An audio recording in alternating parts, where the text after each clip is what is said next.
Bienvenue de nouveau sur ce programme fait pour ceux qui ont un niveau, disons, moyen à avancer dans la science du Bhakti Yoga et dans lequel nous faisons des lectures des grands classiques de l'Inde, en particulier la Bhagavad Gita, le Srimad Bhagavatam, et en particulier là en ce moment, la Sri Ishopanishad, une des Upanishads les plus petites mais les plus connues de toute l'Inde védique, avec foi donc, comme on dit à chaque fois, qu'en écoutant ces textes, donc comme toi tu es en train de faire et comme moi aussi je suis en train de faire, parce que moi je suis en train de m'écouter moi-même, eh ben on accroît, on approfondit notre foi en Dieu et notre enthousiasme de se lever le lendemain matin et de, en particulier, chanter Hare Krishna ou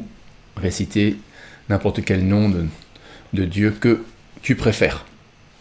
Alors, la semaine dernière, ou la fois dernière, pardon, on avait lu l'invocation, et là, on va commencer donc directement avec le premier verset de cette Upanishad, cette mini Upanishad, la Sri Ishopanishad, et on va lire, comme à chaque fois, la teneur est portée, le commentaire, par A.C. Bhaktivedanta Swami Prabhupada, mon grand-père spirituel, le fondateur du mouvement Hare Krishna, la personne par excellence qui a amené le Bhakti Yoga, la conscience de Krishna, le Vishnouisme, le Krishnaïsme, la conscience de Krishna en Occident. Alors, voilà, Om Namo Bhagavate Vasudevaya, une petite invocation, Om Namo Bhagavate Vasudevaya, Om Namo Bhagavate Vasudevaya. Allons-y.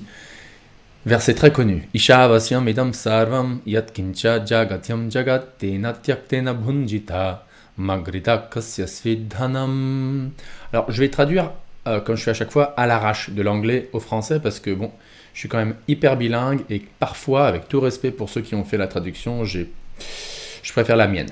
Donc, je vais aller directement à la version en anglais, comme ça on l'aura l'une à côté de l'autre. En français, la traduction se lit « De tout ce qui existe en cet univers, de l'animé comme de l'inanimé, le Seigneur est maître et possesseur. Chacun doit donc prendre uniquement la part qui lui est assignée, sachant bien à qui tout appartient. » La traduction à ma sauce. Tout ce qui est animé et inanimé à l'intérieur de cet univers est contrôlé et ça appartient au Seigneur. L'on devrait donc, en conséquent, accepter seulement ces choses-là qui sont nécessaires pour soi et qui sont mises de côté comme son quota. Alors, je ne sais pas comment est-ce qu'on dit son quota en France, mais comme la part assignée, hein, le quota. Je crois que ça se dit en français aussi. On a chacun un quota. Je ne sais pas si tu fais des ventes ou la notion de quota existe, quoi. Et donc là, ce verset parle d'un quota qui nous est assigné, et donc on devrait accepter, prendre ces choses-là seulement, hein, et en sachant, en ayant foi qu'il y a un quota, c'est-à-dire que Dieu s'est bien occupé de nous, il a un quota pour tout le monde. Donc c'est pas la peine d'avoir peur, et là je me dis à moi-même, parce que je me dis, ah là là, il y a mon argent, j'ai un peu d'argent en banque, mais il est en train de réduire, j'arrive pas à générer de l'argent pour l'instant, je fais des efforts, mais à chaque fois je dépense de plus en plus d'argent, j'ai peur, quoi, j'ai peur. Et tout le monde a peur, on a tous peur de notre maintien, on a tous peur de ne pas avoir assez, de nourriture, de ne pas avoir assez d'endroits où dormir, de ne pas avoir assez, etc., quoi. On a peur ultimement de la mort, mais bon, ça c'est un autre truc, la mort. Mais déjà, avant la mort, on a souvent peur de ne pas avoir assez, n'est-ce pas? Mais là, Krishna nous dit... c'est le speaker, pardon, je vais réduire le volume. Le speaker, c'est-à-dire celui qui a parlé, qui a énoncé cette Upanishad, il nous dit, ne t'en fais pas, tout ce qui est dans l'univers appartient à Dieu, c'est contrôlé par lui, et tu n'as juste qu'à accepter. Ah tiens, Malta Kano, elle est là. Salut. On fait une petite lecture de la Sri Ishopanishad, un des grands classiques de l'Inde. Et donc, en revenant à la traduction, donc, voilà, puisque tout ce qui est animé et inanimé, c'est-à-dire tout et tous et toutes, dans cet univers, puisque tout ultimement est contrôlé et tout appartient à Dieu, oui, c'est du monothéisme, on devrait donc accepter seulement ces choses-là, ces CES, qui sont mises à part pour lui ou elle, et qui sont mises à part, encore une fois, comme cette notion de quota, de part qui nous est assignée. Sachant bien, knowing well to whom they belong, sachant bien à qui elles appartiennent. Donc sachant bien qu'ultimement, tout appartient à Dieu. Alors lisons la teneur et portée de Srila Prabhupada. À l'arrache. Prabhupada dit, Vedic knowledge is infallible because it comes down through the perfect disciplic succession of spiritual masters, beginning with the Lord himself. La connaissance védique est infaillible. Quelle déclaration! La connaissance védique est infaillible parce qu'elle descend, elle nous vient à nous à travers une succession disciplique parfaite, il dit. Une succession disciplique de quoi? De maîtres spirituels, débutant avec le Seigneur lui-même. Donc, cette notion de gourou et tout, souvent on a peur, attends, le gourou, la secte et tout. Dans cette tradition-ci, qui est la meilleure, non, mais dans cette tradition-ci, l'idée c'est que c'est pas que tu n'as que des gourous, ultimement tu as un gourou ultime, et c'est Dieu lui-même, quoi, qui est le, comme on dit en sanskrit, le Adi Guru. Ce qui est cool, parce que the buck doesn't stop at the guru, the buck stops at God. En d'autres mots, c'est pas que le gourou devient l'objet ultime, c'est pas que le gourou devient l'objet ou le terminus de l'adoration du disciple, comme ce l'est le cas dans beaucoup de traditions non dualistes, dans lesquelles Dieu et le gourou sont identiques. Et donc on voit le gourou comme Dieu, et donc toutes sortes de conneries peuvent s'en découler, tu peux imaginer. Parce que bon, si ton gourou, il est Dieu, eh ben, il peut faire ce qu'il veut, donc il peut te violer, il peut prendre ton argent, il peut faire ce qu'il veut, tu vois. Mais quand tu opères dans un paradigme dans lequel le gourou est vu non pas comme Dieu et jamais comme Dieu, mais plutôt comme quelqu'un de plus avancé que toi spirituellement, qui connaît mieux les Écritures que toi, et qui a plus de foi que toi, et ben là, à ce moment-là, excusez-moi pour le bruit, à ce moment-là, t'as moins peur de tomber dans un truc de fou, quoi. Donc, continuons. Since the Lord spoke the first word of Vedic knowledge, the source of this knowledge is transcendental. Puisque lui, le Seigneur, a énoncé le premier mot, ou les premiers mots de cette connaissance védique, et donc la source de cette connaissance est transcendantale. Donc ça, c'est un prémisse de la conscience de Krishna, quoi, que la connaissance à laquelle nous sommes connectés, ou la connaissance que nous acceptons comme autorité, est transcendantale, parce que la source est Dieu. Et donc, idéalement, c'est transcendantal comme source. The words spoken by the Lord are called Aupaurushaya, which indicates that they are not delivered by any mundane person. Les mots qui décrivent, ou les mots énoncés par Dieu sont appelés en tant que Aupaurushaya, un mot sanskrit qui indique qu'elles ne sont pas délivrées, elles ne sont pas données par une personne ordinaire. A living being who lives in the mundane world has 4 defects. Une personne qui vit dans ce monde ordinaire ou matériel ou profane a 4 défauts. Les 4 défauts connus de l'âme conditionnée.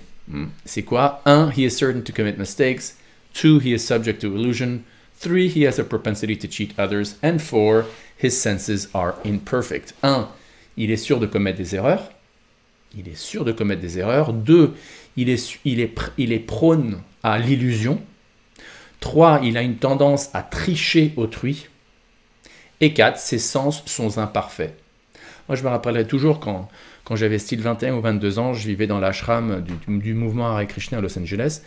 Et à cette époque-là, il y avait un dévot qui s'appelle Drutakarma Prabhu, qui est encore en vie, et qui avait fait une présentation, un petit atelier de 3-4 jours, sur le sujet de la science et de la religion, la science et la connaissance védique, ce mariage entre science moderne, science empirique et la conscience de Krishna. Et je me rappellerai toujours, il a fait un point très intéressant, très honnête, je trouve. Parce que après avoir présenté toutes sortes d'évidences empiriques qui a l'air de justifier le paradigme védique, comme par exemple tout ce qui est dans le domaine du paranormal, comme par exemple les expériences de mort imminente, les enfants qui se souviennent de leur vie passée, etc.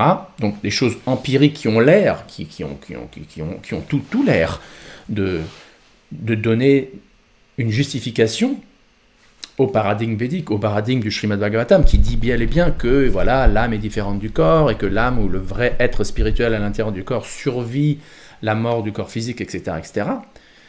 Après avoir dit ça, il a dit, mais après tout, when all is said and done, rappelons-nous que même ces découvertes scientifiques ont été découvertes avec des sens qui sont imparfaits. Et par définition, selon la littérature védique, nos sens sont imparfaits. Et donc, même si ces découvertes scientifiques ont l'air de coller, entre guillemets, parfaitement, comme un bout du puzzle qui rentre parfaitement dans le dernier trou du puzzle, et que ça a l'air parfait quoi, comme justification, ultimement, on y fait moins confiance que dans l'autorité des Védas. Et que, ultimement, même ça, on ne s'y fie pas complètement parce que c'est basé sur la perception des sens qui, par définition, comme on le voit ici, dans la teneur et portée de Prabhupada, est imparfaite. La perception des sens est imparfaite.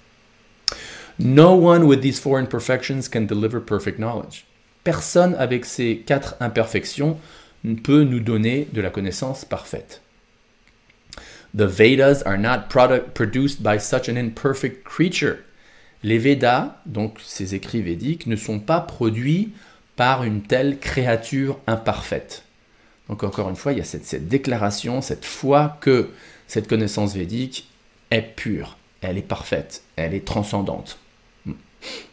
Vedic knowledge was originally imparted by the Lord into the heart of Brahma, the first created living being, and Brahma, in his turn, disseminated this knowledge to his sons and disciples, who have handed it down through history. La connaissance védique, à l'origine, nous a été donnée, ou a été donnée par le Seigneur dans le cœur de Brahma, qui est donc l'entité vivante, la première créée dans cet univers, et lui, Brahma, à son tour, a disséminé, a distribué cette connaissance à ses fils et à ses disciples, qui, eux, à leur tour, l'ont disséminé, l'ont donné à travers l'histoire. Donc là, on a toute une chronologie de comment la connaissance védique nous est transmise, de père en disciple, à l'origine avec Brahma, qui est, disons, le démiurge, la créature, la première créature dans l'univers. Donc c'est pas Vishnu, c'est pas Krishna qui crée l'univers, c'est celui qui crée ce qu'il y a à l'intérieur de l'univers, donc l'architecte originel de chaque univers. Salut Christine. On parle de la distinction entre Brahma et Vishnu ou Krishna. Et en relation avec la connaissance védique qui nous vient à nous à travers une succession de maîtres spirituels en disciples qui, ainsi est-elle déclarée, est pure parce que sa source originelle n'est pas matérielle, elle vient de Dieu lui-même qui par définition est transcendantal. On continue avec la teneur et portée. Since the Lord is Purnam, ça c'est un mot connu, Purnam qui veut dire donc plein, complet en soi-même. On parle de la lune, Purna, quand la lune est pleine, on utilise ce mot Purna. Donc, since the Lord is Purnam, all perfect, there is no possibility of his being subjected to the laws of material nature, which he controls. Puisque le Seigneur est Purnam, en d'autres mots, tout parfait, il n'y a aucune chance qu'il soit sujet aux lois de la nature matérielle qu'il contrôle lui-même. Donc les lois de l'univers, etc., ce sont des lois que Dieu lui-même contrôle. Et il y a des exemples. Il y a des exemples par exemple dans le Srimad Bhagavatam, où Krishna, par exemple, c'est juste un exemple, coupe le cou, ça c'est juste un exemple qui me vient à la tête, mais il coupe le cou, il tue quelqu'un avec une feuille. C'est juste un petit exemple, il y en a tellement. Dieu, Krishna soulève la colline, la fameuse colline Govardhan. Donc il y a plein d'exemples où Dieu lui-même agit de manière qui est complètement à l'encontre des lois de la nature. mais il peut le faire parce qu'il en est la source. However, Prabhupada continue, both the living entities and inanimate objects are controlled by the laws of nature and ultimately by the Lord's potency. Par contre, les entités vivantes, donc toi et moi, ainsi que les objets non conscients, non conscients, donc n'importe quel objet, ces choses-là, donc toi et moi et les objets inertes, sont bel et bien contrôlés par les lois de la nature et ultimement contrôlés par la puissance de Dieu. Salut Marie.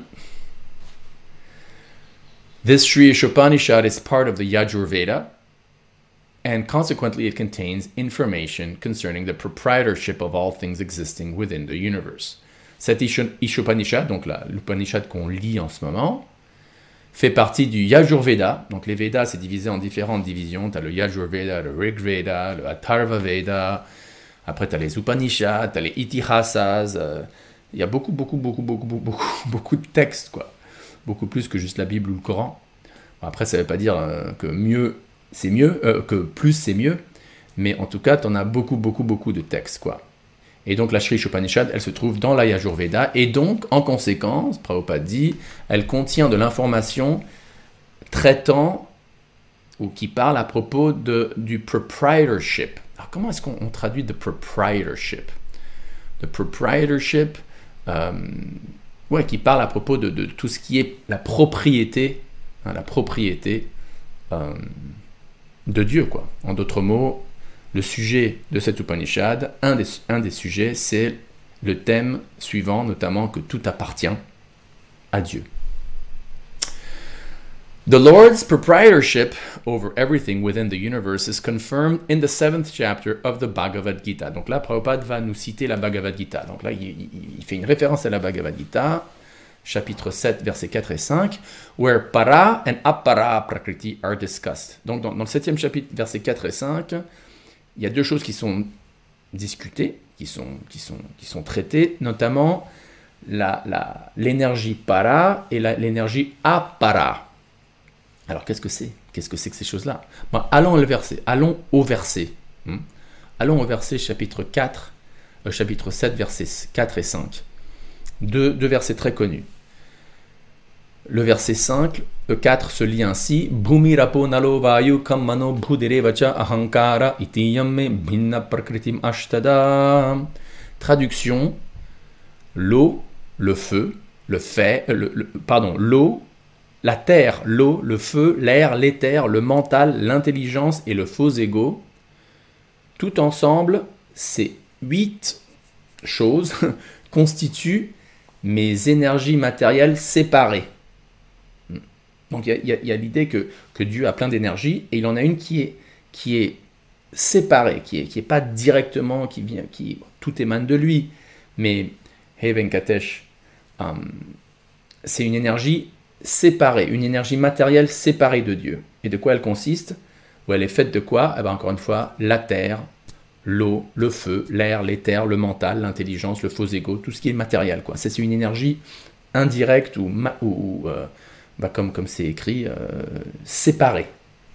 Ok? Et après avoir décrit cette énergie matérielle séparée, Krishna continue en disant Aparayam itvastvanyam prakritim vidime param. Param. Attention, là c'est plus séparé, c'est plus indirect. Et c'est quoi cette énergie directe ou interne? Jiva bhutam mahabaho yayedam daryate jagat. À part ces énergies externes ou matérielles dont on vient de parler, ou que Krishna a bien de décrire, ô grand Arjuna, il y en a une autre énergie à moi, qui est supérieure, et qui est faite de qui? Des entités vivantes. Toi, moi. Donc qu'est-ce que ça veut dire? C'est-à-dire que toi, c'est-à-dire que moi, nous sommes carrément une énergie de Dieu, une énergie interne et supérieure à l'énergie matérielle. Et Krishna nous décrit, qu'est-ce qu'elles font ces entités vivantes? They are exploiting the resources of this material inferior nature. Elles sont en train d'exploiter les ressources de cette nature matérielle inférieure.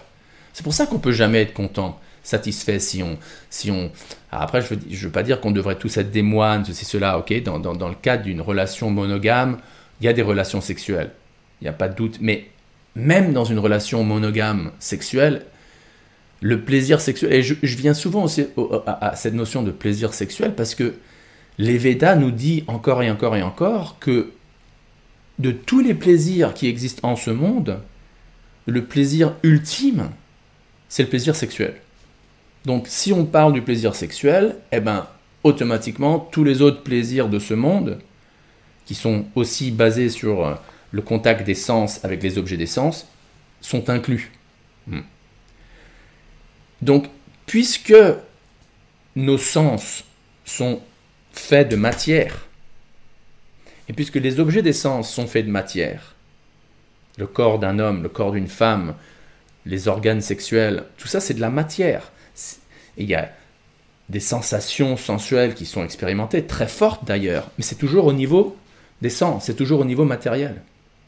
Et selon ce verset-là, et là je me prêche à moi-même, hein, Krishna nous dit que la matière c'est son énergie inférieure et que nous les âmes, nous sommes des énergies supérieures de Dieu. Nous sommes des énergies. Alors comment est-ce que l'énergie supérieure peut trouver du plaisir ou de la satisfaction dans une énergie inférieure? Et c'est pour ça qu'on n'est jamais satisfait à se gratifier ou à se donner au plaisir des sens. Alors après, ce n'est pas une question de nier le plaisir des sens, c'est une question de goûter à un goût supérieur, spirituel, au contraire en engageant nos sens avec amour dans le service de Dieu. C'est un autre sujet. Donc c'est là où nous vient la notion de bhakti yoga, quoi.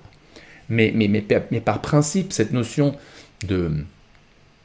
d'impossibilité d'obtenir une satisfaction vraiment permanente et profonde en mettant nos sens en contact avec leurs objets, bah voilà, on trouve la source là. Pourquoi? Parce que selon Krishna, nous sommes ontologiquement l'énergie interne de Dieu et la matière qui donc constitue nos corps et nos sens, elle est l'énergie inférieure de Dieu.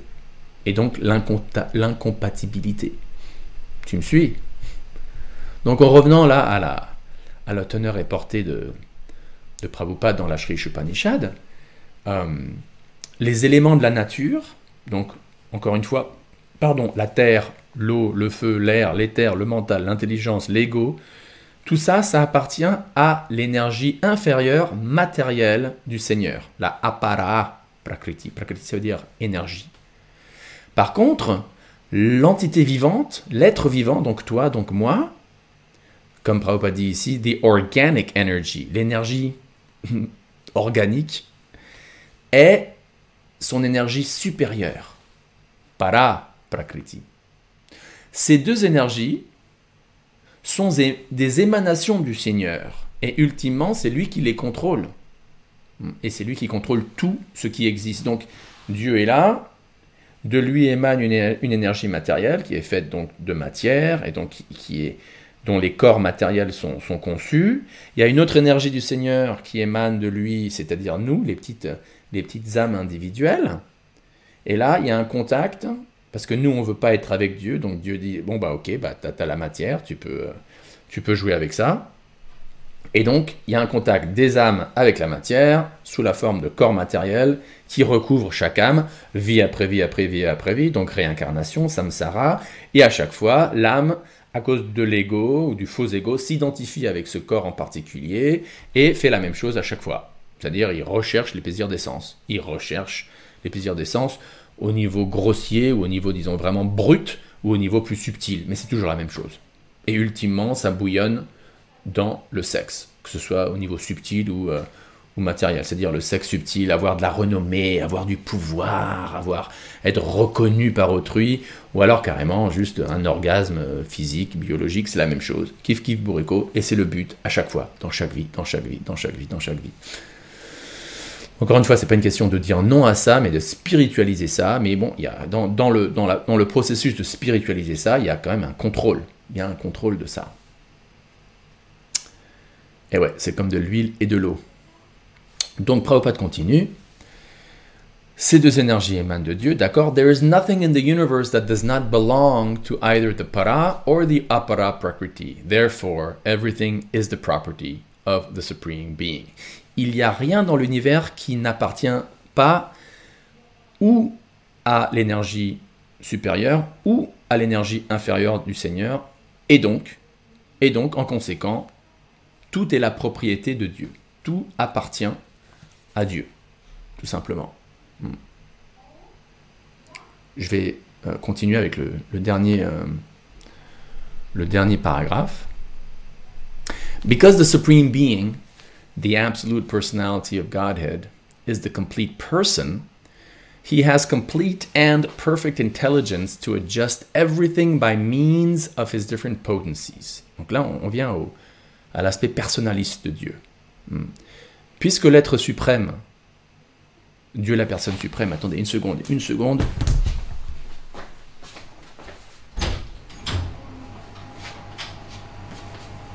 Ah non, je crois qu'il y avait quelqu'un dehors qui faisait du bruit. Désolé. Donc, puisque l'être suprême, Dieu la personne suprême, est une personne et une personne complète, il a une intelligence complète et parfaite qui lui permet d'ajuster tout à travers ou par le biais de ces différentes énergies. L'être suprême est souvent comparé à un feu. Et tout ce qui est organic and inorganic, tout ce qui est, comment est-ce qu'on dit organic and inorganic, tout ce qui est organique et pas organique, tout ce qui est, bon, I don't know how, je sais pas comment c'est traduit, on va aller rapidement là, on compare souvent l'être suprême au feu et tout ce qui existe, l'organique comme l'inorganique, ok, donc tout ce qui est organique ou inorganique est comparé à la chaleur et à la lumière de ce feu. Donc tu as un feu, et après tu as de la lumière, et tu as de la chaleur. Bah, ces deux-là sont comparés à tout ce qui est organique et inorganique, et ça vient de lui, ça émane de lui. Just as fire distributes energy in the form of heat and light, the Lord displays his energy in different ways. Donc tout comme le soleil, ou le feu distribue de l'énergie sous la forme ou de la chaleur ou de la lumière, et ben, de la même manière, Dieu montre ou displays, fait preuve ou voilà quoi, exhibe son énergie de différentes manières. Tout comme la lumière, le feu, la même chose. Dieu fait la même chose. He thus remains the ultimate controller, sustainer and dictator of everything. J'adore. Prabhupada utilise le mot dictateur. Il demeure ainsi le maître et le soutien ultime. Ouais, bien sûr, il n'a pas. C'est ça dans les traductions, souvent des traductions qui sont, ou des traducteurs qui ont un peu les boules et qui ont un peu honte de ce que l'auteur dit, se permettent de pas dire ce que l'auteur dit. Et là, on a un exemple parfait.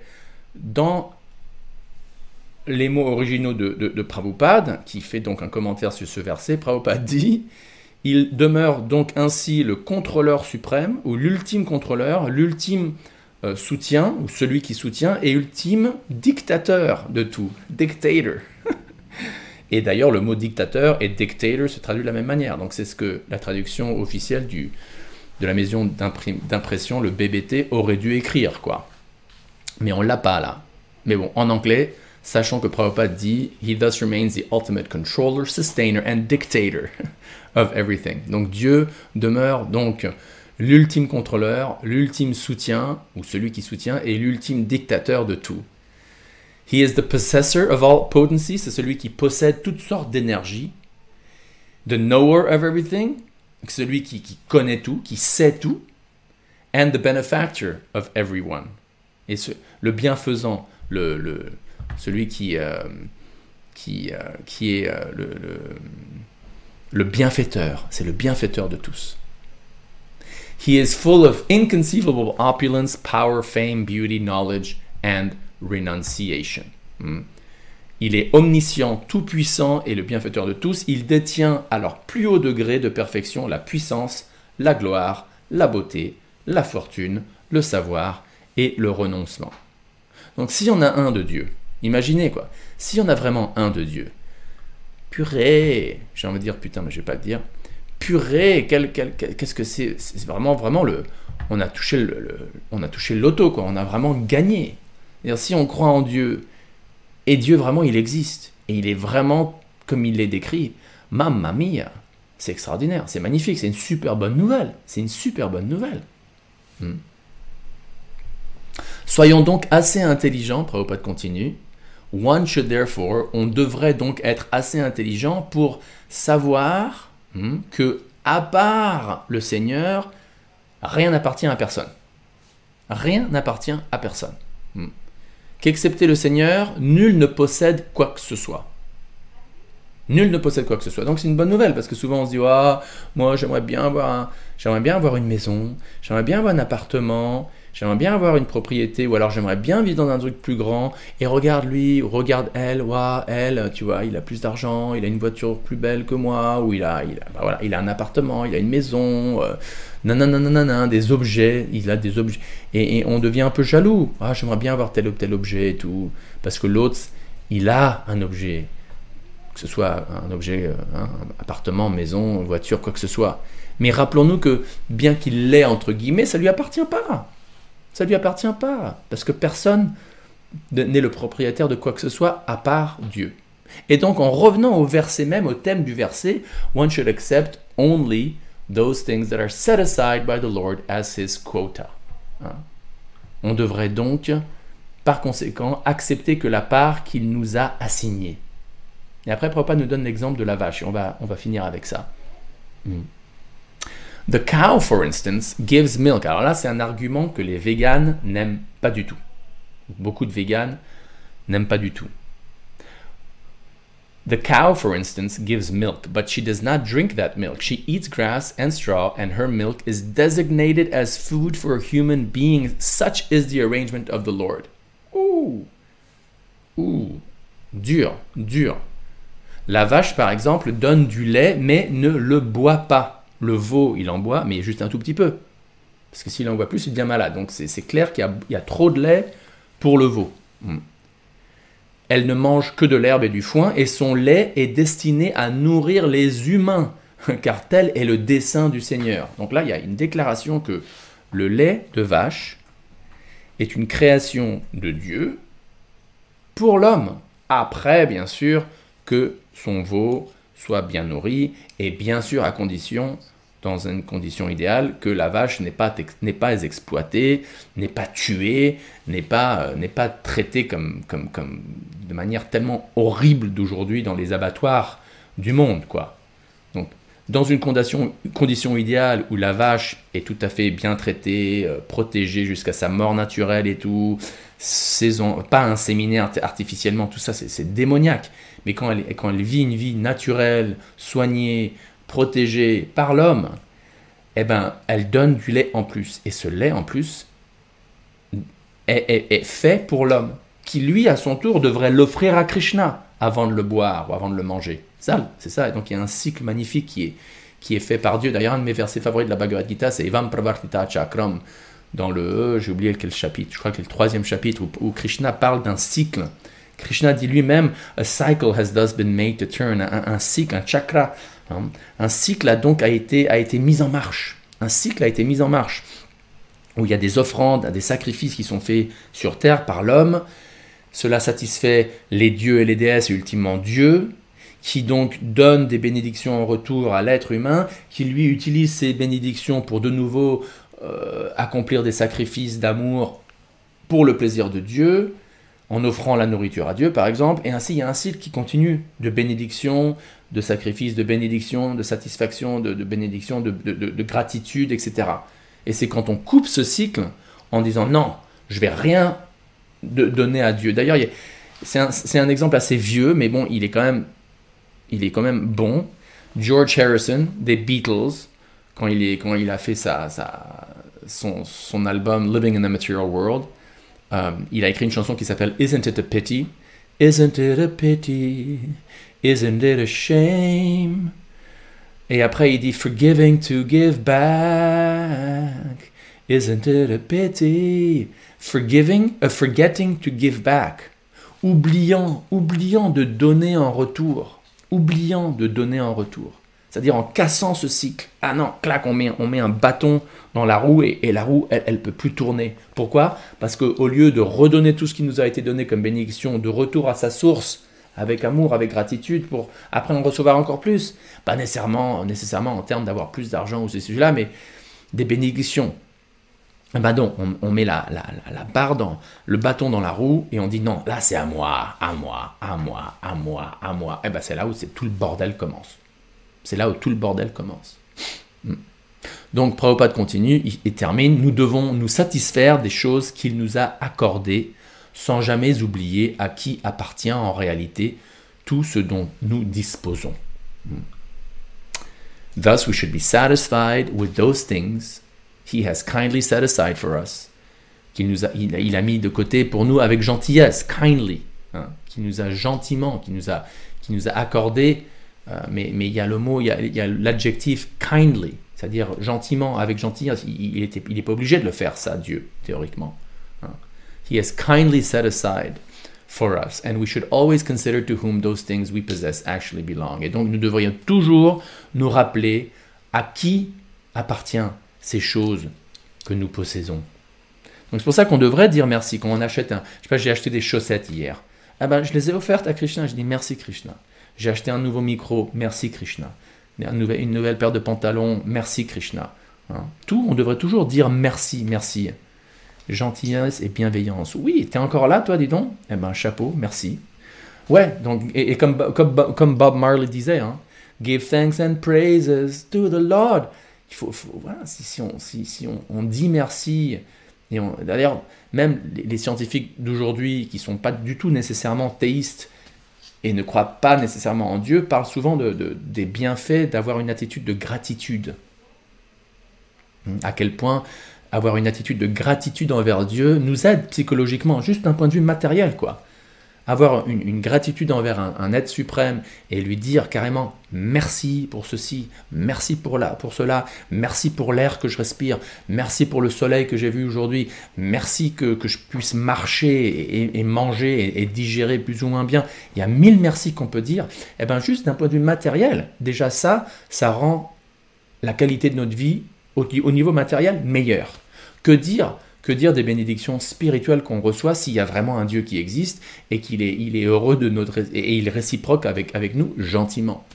Donc voilà, it's a two-way street. It's a two-way street. It takes two to tango, comme on dit. Il faut deux personnes pour danser le tango, quoi. Donc il y a Dieu qui nous donne des bénédictions, mais nous aussi on doit montrer notre gratitude envers lui en se rappelant voilà, à qui tout appartient. Et donc cette pratique quotidienne d'offrir par exemple notre nourriture à Krishna, c'est tellement essentiel. C'est tellement essentiel, c'est tellement facile. Tu cuisines. Ah bah merci d'être d'accord avec moi, Christine. Tu cuisines et avant de manger, le minimum, c'est comme les bons chrétiens font, quoi. Merci Seigneur. Merci pour ce pain quotidien. Merci pour cette soupe. Et un pas plus loin, si on veut, hein, c'est pas nécessaire, mais bon, c'est toujours bien parce qu'on veut exprimer notre amour. Bah, en tout cas, dans la tradition dévotionnelle de l'Inde, il y a cette notion de carrément faire une offrande de nourriture à Dieu. Donc non seulement tu lui dis tellement merci que tu dis attends, en fait même je veux même pas la manger, je veux même pas manger ce que tu m'as donné d'abord. Je te l'offre. C'est comme si moi je n'ai pas d'enfant, mais imagine tu as un enfant, tu lui donnes un pain au chocolat et quand ton enfant avant de le manger dit mais tiens maman ou tiens papa, tiens goûte-toi d'abord parce qu'il est tellement bon mais je veux que tu le manges toi. Ça te fait pas plaisir ça? Waouh, c'est moi qui l'ai acheté ce pain au chocolat.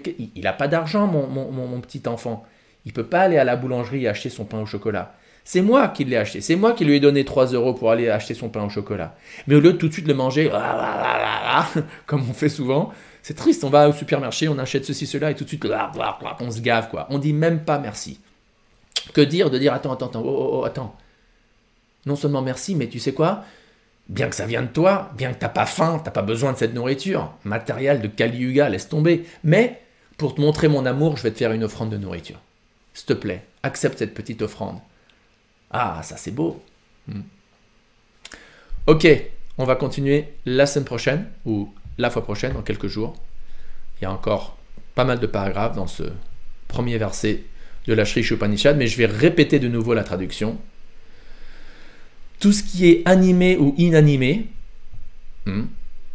de tout ce qui existe dans cet univers, de l'animé comme de l'inanimé, le Seigneur est maître et possesseur. Tout est contrôlé et tout appartient au Seigneur. Chacun doit donc prendre uniquement la part qui lui est assignée, très bien, sachant bien à qui tout appartient. On devrait tous donc accepter seulement les choses qui sont nécessaires pour nous-mêmes et qui sont, nous y avons foi, mises de côté comme notre quota, et on ne devrait pas accepter d'autres choses, c'est-à-dire pas avoir de la concupiscence ou de l'avidité, non je veux ça, en fait tu as un quota de, je sais pas, d'une demi-baguette et un demi-fromage, mais non, tu en manges une baguette toute entière et un fromage tout entier que tu ne peux pas digérer, mais parce que tu es avide pour ça, donc tu manges plus de ce que ton quota, tu manges plus que le quota qui t'a été donné, par exemple, tu vois. Donc, la Sri Upanishad nous dit, non, tu ne devrais pas accepter d'autres choses, sachant bien à qui elles appartiennent. Ça me fait penser dans le judaïsme au concept de Hakarat HaTov. Ok, I'll check it out. Allez, à la prochaine. Bonne continuation, bonne semaine, bon jour à venir. Restons en contact en chantant les noms de Dieu.